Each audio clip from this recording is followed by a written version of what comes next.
Welcome back, architects. Welcome back. If you're returning to this space, it means you have already begun the profound work of dismantling the old lie that you are a passive passenger in a chaotic universe. Congratulations! Step one complete, baby! Now, you have started to realize that the cosmic blueprint is real. The quantum field is responsive, and you are the living point of interface between the two. Now, in our introductory session, our last episode, right, we mapped out basically the core mechanics of the cosmic architecture. How your conscious observation collapses the spinning coin of quantum probability into physical form. Now, that probably doesn't mean a lot to you right now, but today we're going to descend from the overarching laws of physics into the exquisite, highly specific landscape of the zodiac circle. Now, I need you to completely throw away everything pop culture has taught you about your zodiac sign, all right? Because for the longest time, they have been basically ruining the zodiac, quite frankly. Your sun sign, your rising sign, your moon sign. Guys, ladies, these are not generic personality profiles meant to box you in to a collection of, quirky behavioral traits. In the Stellarium tradition, we do not view the zodiac as a label. We view it as a suite of 12 distinct, highly sophisticated operating systems for human consciousness. I mean, every single one of these 12 signs represents a unique relationship with the quantum field, a particular creative frequency, a specific set of architectural tools designed to construct your own reality. Now, Stellarium, the Stellarium practice, utilizes the zodiac as sort of like a blueprint for your life. Now, blueprints are changed. They are affected by the builders, the architects. And so you use the concepts of quantum mechanics, right? That we are both sort of endless possibilities and one possibility at the same time, right? Now, think about your personal future for a moment. If you're trying to manifest abundance, right, love, or I don't know, structural sovereignty, right, using a method that clashes with your native operating system, your creative signal becomes highly distorted. It basically cancels itself out before your field can even respond. I mean, you can't run advanced iOS software on an Android device and expect a seamless performance. That's just not going to happen. I mean, the moment that you actually master your own native operating system, understanding its specific manifestation liabilities, activating its inherent sort of creative capacities, right, your zodiac signs, I mean, your dialogue with the universe becomes absolutely effortless. No sign has a monopoly. None of them. No sign has a monopoly on creative power. No sign is excluded from the field's responsiveness. I mean, you contain the entire 12 sign system within your complete astrological chart, guys. And today we're going to learn how to wield this profound technology, I guess, with absolute precision. Now, let's look at how these zodiac operating systems actually process energy to, sort of reshape the physical world. 12 signs they're divided into specific elemental modalities. You've got fire, you've got air, you've got earth, you've got water. And each acts completely different as a structural mechanism for reality construction, basically. So, for instance, when we look at the element of fire, right? I mean, we are looking at pure volitional force and activation energy. I mean, we already know that Aries represents, the sudden razor sharp lightning strike of a wave function collapse, slamming its hand down on the spinning coin of potential to force a committed outcome. That's what Aries does. They are full power, baby. But watch how the fire element evolves when it transitions into the fixed fire sign of Leo, governed by the sun. I mean, Leo embodies the observer effect in its purest, most radiant form. I mean, Leo doesn't manifest by chasing outcomes. Leo operates on the law of assumption. They completely inhabiting the end state as if it's is already an undisputable physical fact. I mean, think of Leo like a star at the center of the solar system, all right? I mean, it creates a massive gravitational pull simply by occupying its throne, baby. I mean, standing in its own light and refusing to apologize for its presence. That's Leo.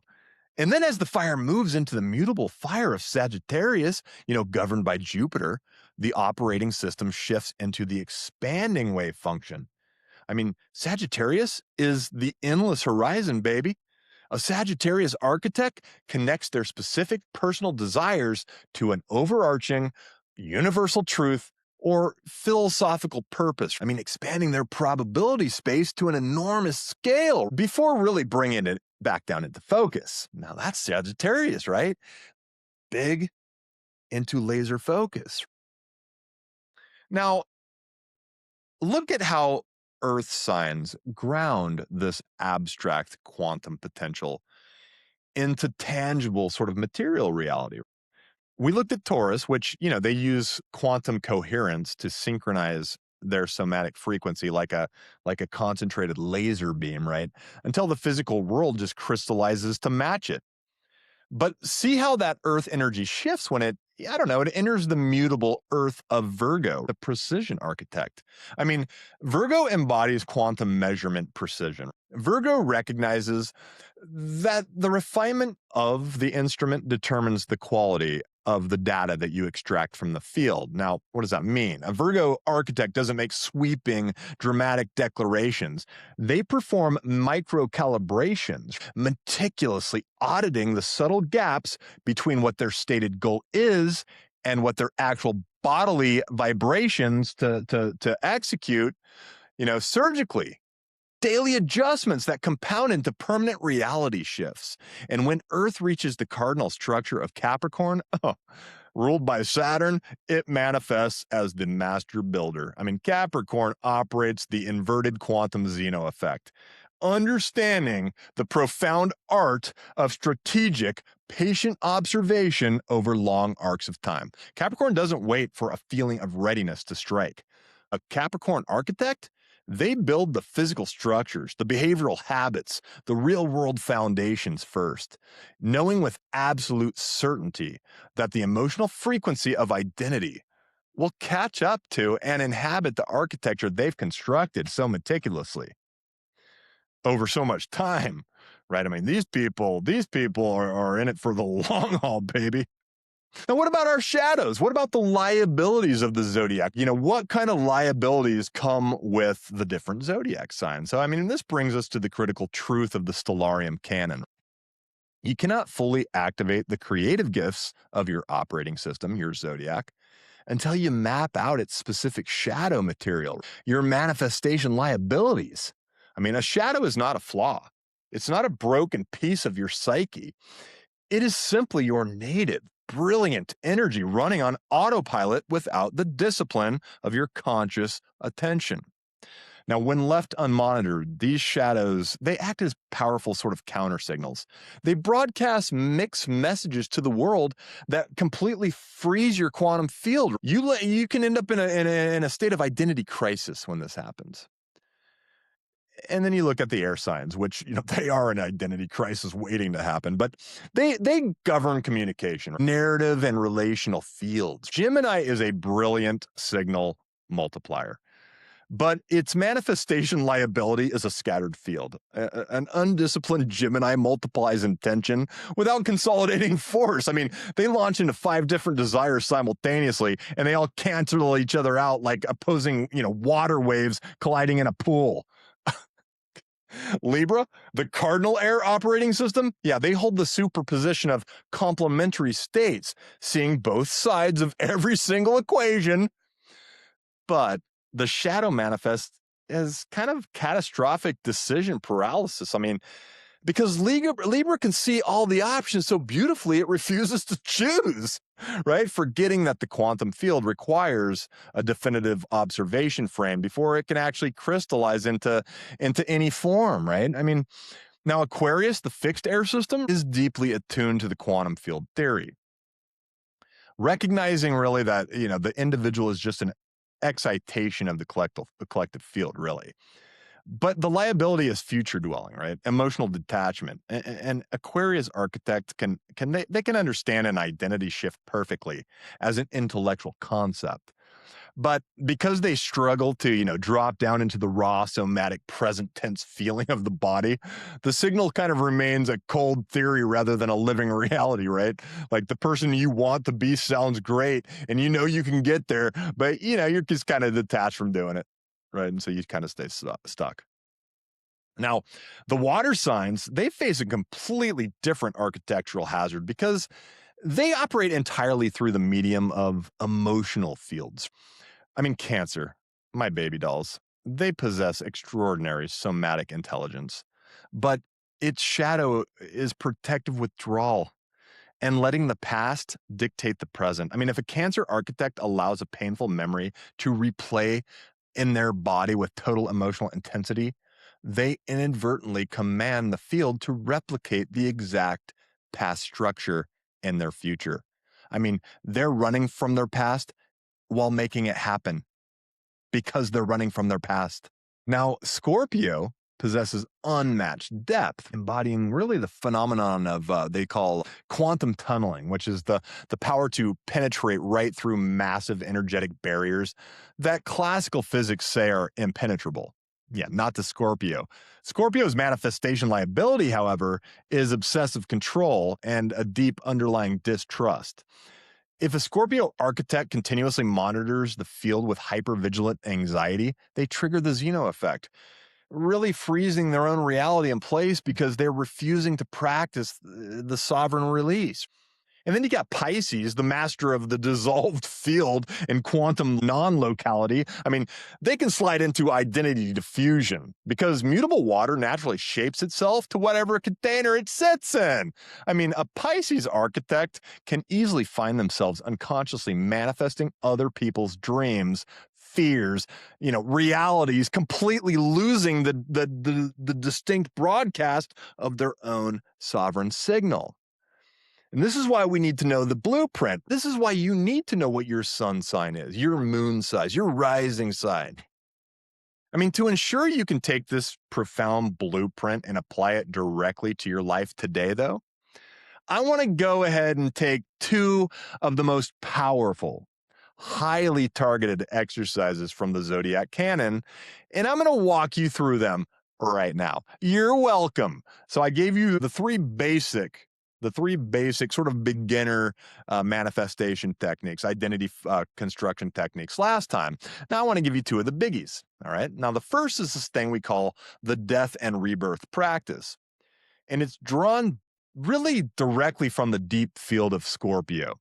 Because Scorpio teaches us that true manifestation is never about making superficial surface adjustments. It's about a radical, permanent identity transformation. Now, if you're ready to break through a massive, seemingly impenetrable barrier of your life, you have got to utilize the mechanism of conscious collapse. This practice is best performed during the dark moon phase of a cycle. All right. Sit in complete stillness and deliberately name the old identity narrative that you are ready to let go of. State it aloud with absolute clarity. I am relieving the self who believed in scarcity. I am releasing the self who lived from fear. Allow yourself to sit for just a few minutes in the uncomfortable, empty space of the in between, right? The bardo between who you were and who you are becoming. And don't rush through this emptiness. Now, once the old space feels completely cleared, you want to introduce your new identity with the same exact vocal precision. I am emerging as the self who operates with unshakable sovereign authority. Feel the literal physical weight of this new identity settle in your muscles and chest. Sit there, feel it. And for the next 3 days, treat this new identity as absolute law, cutting off all old patterns the moment they arise. And the reason you're doing is you want to lock the transformation into your nervous system, right? You want to use that quantum manifestation to sort of open you up, lock it in, and then you want to stay with it, right, for 3 days. Now, the second practice is what we call the ocean and the wave. It's a profound method derived from the formless mastery of Pisces. Now, this practice is designed to really solve the problem of identity fixation, teaching you how to build a clear intention without, letting your ego choke the life out of it. So here's what I want you to do. I want you to sit comfortably, all right? And I want you to try to enter a state of deep stillness for at least 15 minutes, letting your breathing soften until the boundary between the inside of your body and the outside air feels incredibly thin. You're entering the formless ocean of the unified field. From this completely dissolved state, I want you to allow your desired reality to spontaneously arise like a wave cresting out of the sea. Now, do not force it or micromanage it with your ego. Simply observe it. Once the image appears, this new identity, saturate it with full sensory detail, right? Profound emotional warmth for 5 to 7 minutes. Now, this is your wave. And then deliberately let the visual dissolve back down into the formless deep. Watch it return to its pure field state, right? Knowing with absolute peace that it is not lost, but merely handed over to a vast cosmic intelligence that knows exactly how to crystallize it into physical form. Close the practice by stating, I have shown the field what I am becoming. The field knows how to do the rest. As you look out across the vast horizon of your personal future, remember this core truth of the Stellarium cosmology.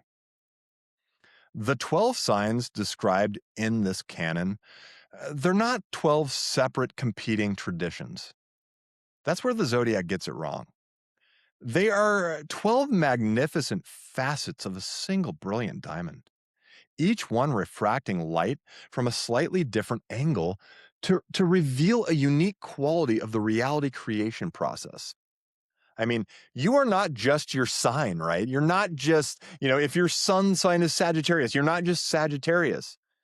You are the architect of your entire birth chart.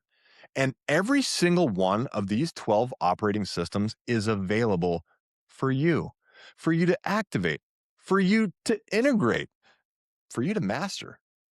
Stop treating your life like a series of random events that you have to frantically react to. No.